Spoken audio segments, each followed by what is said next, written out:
On a rarement fait plus cynique que le rapport que vous nous proposez aujourd'hui pour rendre compte des actions engagées par la région en matière d'égalité femmes-hommes. Il faut le voir pour le croire.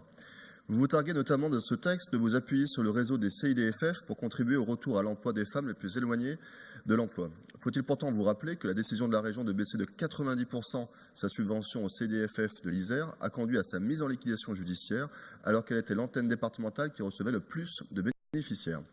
Vous mentionnez ensuite le soutien de la région au planning familial, dont les actions ont été soutenues à hauteur de 150 000 € et non pas 125 000 comme indiqué dans le rapport. Pourtant, le soutien de la région au planning familial est en baisse dans les rapports présentés en commission permanente.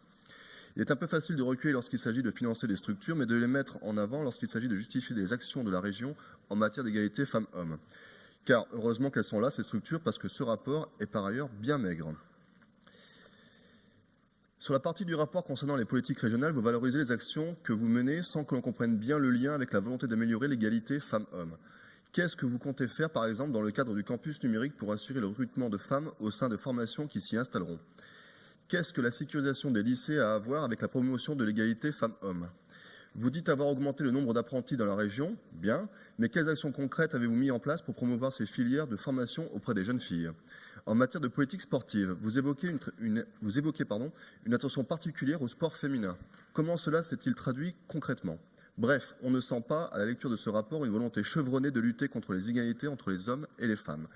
Tout particulièrement alors que notre collectivité est au contact de tous les jeunes lycéens d'Auvergne-Rhône-Alpes, on ne retrouve rien sur le nécessaire travail à mener et à amplifier auprès d'eux sur la lutte contre les stéréotypes de genre.